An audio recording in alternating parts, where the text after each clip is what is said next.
Hello everybody, Crazy Little Girl / Quiet Kitties here, always having an identity crisis. Today I'm going to be talking about art composition. Composition is very important as it can change the mood within a piece, the feeling, the tone, or even just the personality and the function of an illustration. There are so many ways to execute composition, but what is it?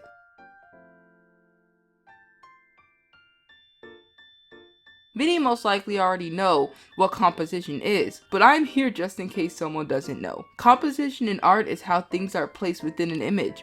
For example, a character. Where are they in the illustration? Or where's the bookshelf? What's the angle and perspective of the object? There is so much that comes into account when it comes to composition, and I want to explain my process and how I think when I make my compositions. First off, before I start, I think about what I'm going to draw. This isn't something that has to happen every time when you illustrate, as it can be fun to make up ideas as you're going, but this helps me form my ideas for an illustration. If it is fan art or a specific character, think about their personality. What would they do?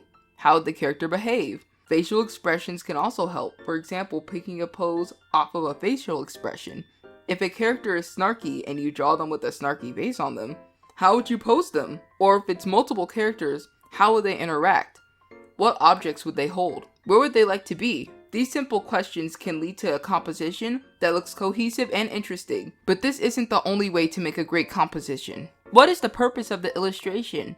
Is it for a book cover, a game, or is it just for yourself? These are all factors as an audience can largely affect the look of illustrations to captivate them. A book cover might have a simple illustration in the middle, just for a simple and pleasant visual.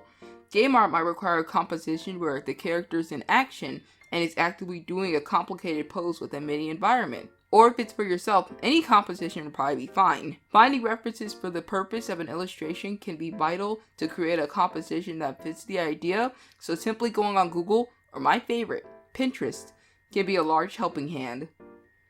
Thinking about key factors or subjects you want to display in an image is also very important. Using colors, values, and lines can really affect what an image is focusing on. An example being this image I drew of my character. The background is still detailed, but the image still largely focuses on the girl holding water in her hand. Her pose emphasizes her calming aura along with her peaceful but kind smile. Using perspective can also impact the display of the image. Another example being in the same image. The way the sun comes in view really affects the bright and happy atmosphere of the image, yet the cool shadows emphasize calmness. After thinking about the idea for the piece, executing can be a whole different task. One of the best ways to execute what you're thinking is thumbnailing. This consists of drawing small images of the same image but with variants. You can do this as many times as you want until you like it. Personally, I usually do like 3 thumbnails because I get impatient, if I'm going to be honest. Once you have the main poses and image composed, look at the negative space in the image. These are areas in the image that surround the subject and is often empty or is a background. Manipulating the space can have a large impact on an image. Utilizing all the space can make the image busy, or leaving it blank can leave an empty feeling. It all depends on what you want to convey. Adding into the negative space can help images have final touches that you might have felt was missing in the image. Adding objects, particles, bubbles, or anything into the negative empty space can really change an image from being a bit boring to wow. Remember though, not everything has to be filled in. For example, a drawing that is supposed to be off-putting or a unique mood can utilize empty negative space. Properly utilizing this principle can make the difference of your art feeling empty and missing something, or your art having too much to look at and to focus on. Now we're moving on to poses. Poses are huge when it comes to making a composition. Making characters truly interact with their space can make an image livelier.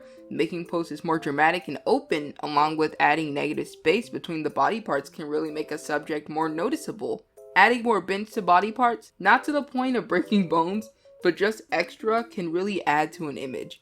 Stretching the body can also make an image's composition more interesting. Generally, taking up more space with poses can change an image so much. But remember, sometimes leaving loads of empty space is reasonable to use. Everything depends on the situation and mood of the image wanting to be conveyed. Combining this idea with subjects in general, making shapes with poses or subjects can really make an image fun, and I often do it. Adding thicker lines to intersecting points can also help the composition of an image look more interesting, or even making the lines thinner in certain places.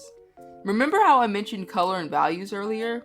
Now I'm going to get more detailed on that idea. Choosing brighter colors for the subject and muting the background or the negative space of the background, along with making it less saturated, is a very effective way to make the subject pop. The saturation of these colors is very dependent on the art style.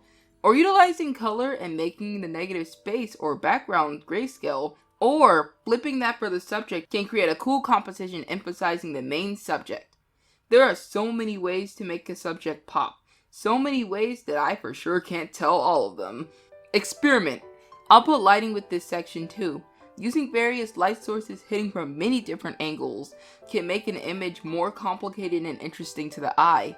Also adding a single light source, which is what I usually do, and adding it to various angles can change an image's mood. For both color and lighting, I recommend putting a white layer on top of everything in your image. Selecting color, which makes the image black and white. Making these shades of gray different from each other can effectively make the color look better in an image composition. Picking colors and shades and brightnesses that make the subject stand out is the goal, so maybe making the background darker or lighter than the subject can help.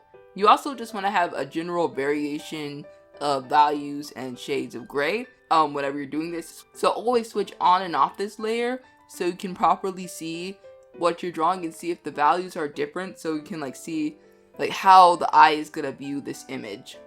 This whole topic is so complicated that I absolutely cannot say everything I think about the subject, and nor am I a professional who is perfect at composition. Personally, this is my take on the idea. There are also so many professionals or other YouTubers who have composition tutorials. So use these tips and others too, as others' ideas together can create amazing images and art concepts. If you made it to the end of the video, thank you so much for watching this far. I just want to let you guys know that I have a bunch of social media. I have my Instagram, that's kawaiikitties_art. I have my Reddit, that's crazyderpgirl. I have my TikTok, which is also crazyderpgirl. And I have a bunch of other social media listed down in the description below. You should go check it out.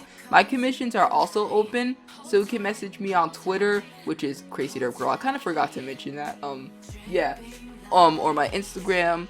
So I'm doing commissions, and you can also check out my comic Inertial Elements. Right now it is available on Tapiz, and it's available on my YouTube channel, the first chapter. The second chapter is gonna be done by next month, which is crazy. I'm kind of shocked by that. The first chapter took me forever to release. But yeah, thank you so much for watching this video. Subscribe if you really like this video. Leave a like if you also like this video. And I'll see you next time. Bye.